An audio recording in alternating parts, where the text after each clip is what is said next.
mom was only 17 when she got pregnant and was 18 when I was born, and my dad is quite a bit older than her. They got divorced when I was 2, remarried, divorced again, and my mom went through a lot of trauma when she was young. So the way she dealt with that was with drugs. We moved a lot. I went to about 8 different schools by the time I was in upper middle school. One year was 3 schools. And we moved more than that. I can remember drug raids at our house and having to move out and move in with our grandmother, my sisters and I. I've had to talk my mom out of suicide a few times. My dad was gone for a few years. He had gotten remarried, had 3 step siblings, and he's very passive.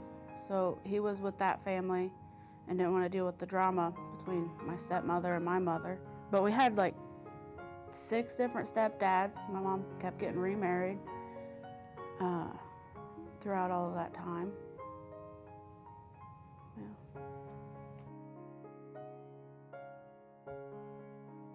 I still had a lot of effects of that internally on myself. I dealt with a lot of self-doubt, struggling with my self-worth and my self-esteem, because if I wasn't enough for my family, my mom and my dad, to get their lives together or to want to live, then what worth did I really have? And that was a long-term internal battle.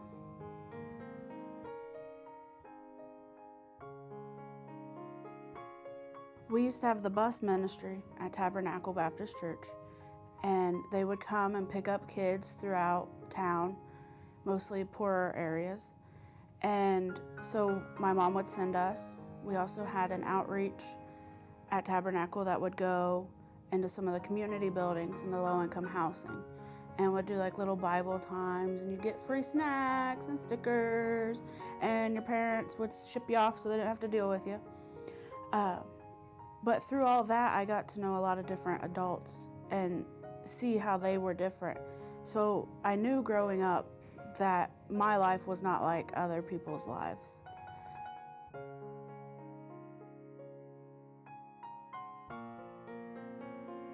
I can remember being young, and I would stay at my dad's house on the weekends, and I can remember debating in myself, do I want to go to church to spend time with God, or do I want to stay here and spend time with my dad?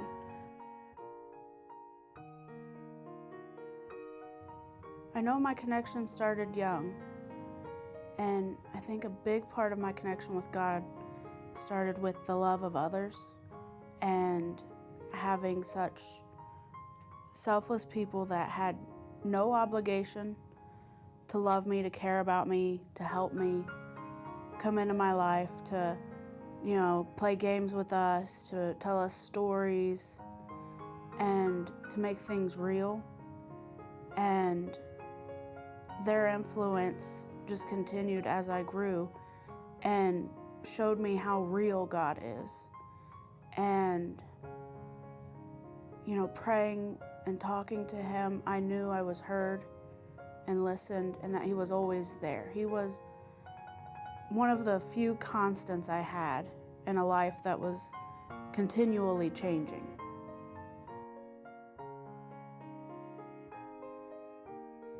Like, one big thing, I always just kept pushing forward, moving forward. I knew things weren't always bad.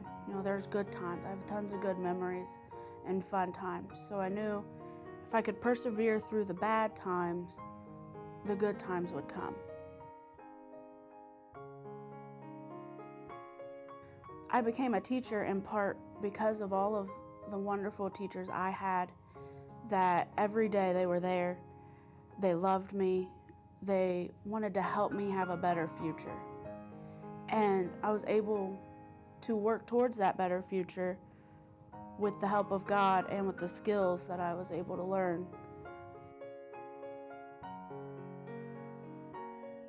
One of the big reasons that pushed me to know I needed to say yes to do this was the song that you're doing is It Is Well With My Soul.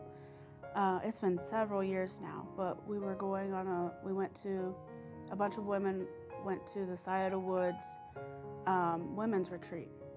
And just that weekend, or just before, I had to spend like all night with my sister because she had attempted suicide and cut her wrist down. You could see the muscles in there, and it was awful. And I can remember being really torn up. Praise songs are not just words you sing, you need to mean it. If you don't mean it, what's the point? And one of the big songs was It Is Well, one of the more modern versions. And I can remember standing there thinking, I can't sing this. How do people sing this? It's not well. My life is not well.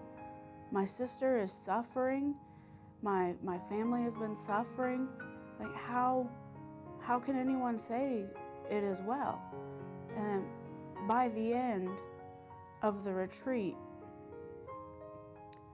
I knew that it is well with my soul because God did everything I needed with Jesus to save my soul. There was nothing more that I need to do. It's already done, and I can just rest knowing that that challenge, that issue is just gone. It's done with.